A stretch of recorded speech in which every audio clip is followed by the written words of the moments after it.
Bonjour, je m'appelle Drissa Traoré et je suis le formateur des modules dont nous allons vous présenter tout de suite.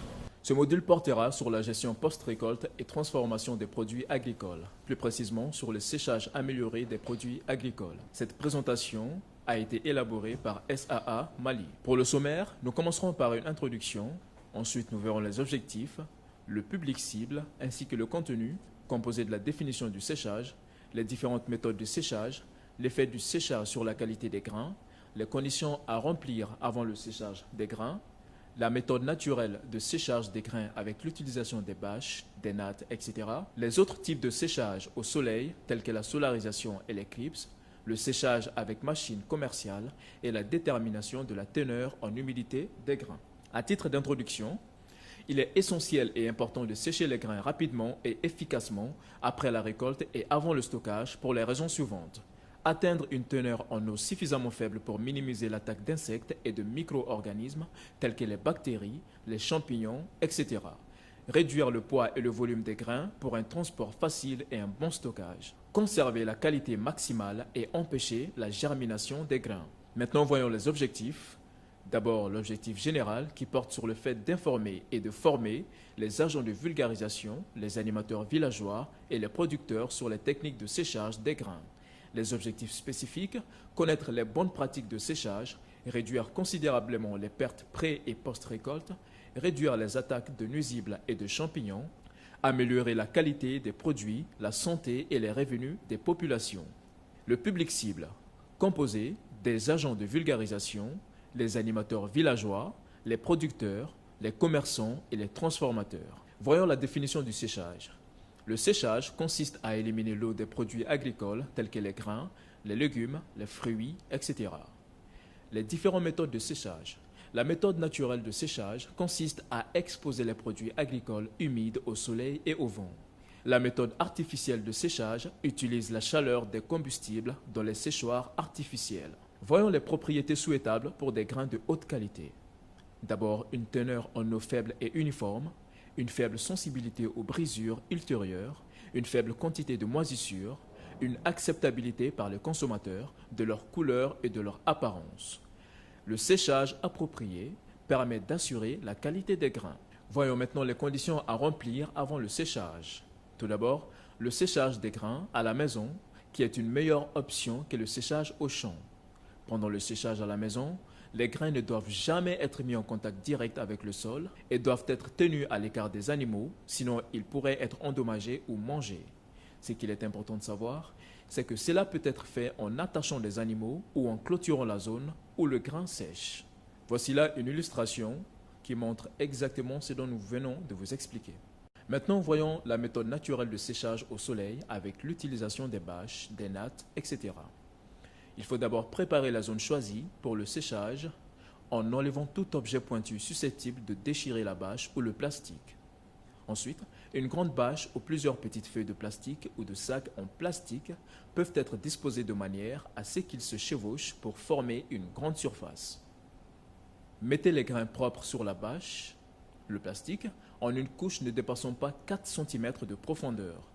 Quelles sont les activités autour des grains à sécher ? Il faut remuer le grain avec les mains, un râteau ou un autre outil approprié au moins toutes les heures pour que les grains sèchent plus rapidement. Le fait de tourner et de remuer garantit que toutes les parties des grains sont touchées par l'air et le soleil. Pensez également aux intempéries et aux nuisibles nocturnes. Les autres types de séchage au soleil, tels que la solarisation et les greniers au CRIPS, améliorés et traditionnels. D'abord la solarisation, qui est une méthode pour désinfecter les grains avant le stockage. Quelles sont les étapes de la solarisation?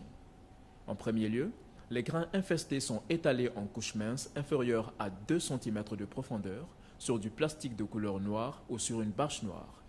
Les grains sont ensuite recouverts de plastique transparent de couleur blanche ou noire, maintenus au sol par des pierres ou tout autre objet lourd comme le bois, etc.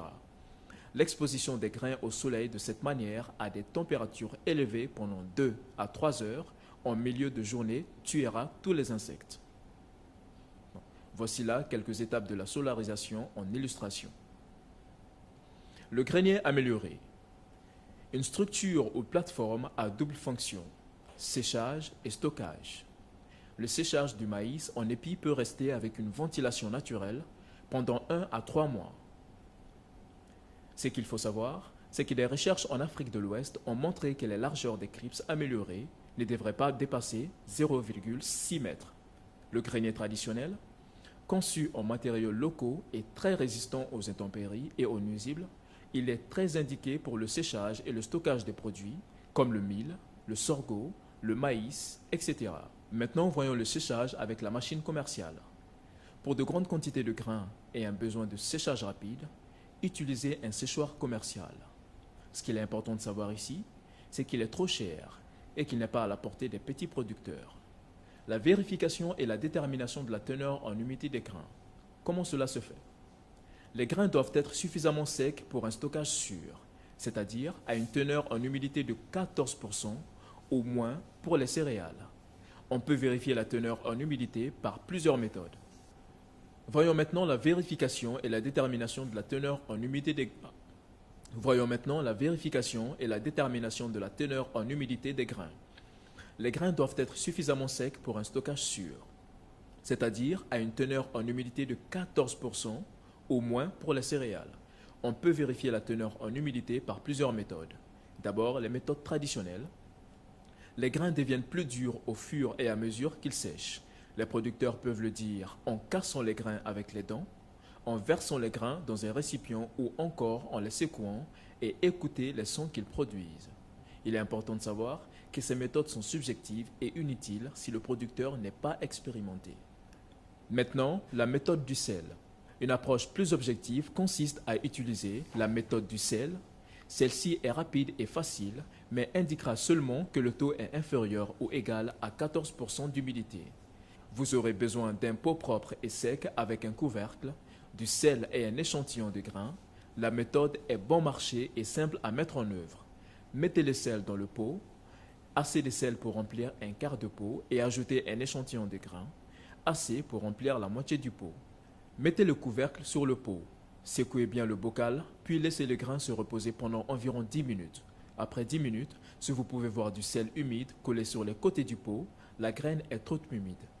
Après 10 minutes, si vous pouvez voir du sel humide collé sur les côtés du pot, la graine est trop humide, au-dessus de 14%. Après 10 minutes, si le pot est sec et qu'il n'y a pas de sel collé sur les côtés, le grain est sec et peut être stocké. La méthode améliorée, celle de l'utilisation du dry card, carte de séchage, dont vous pouvez voir l'illustration. La méthode améliorée, celle de l'utilisation des humidimètres.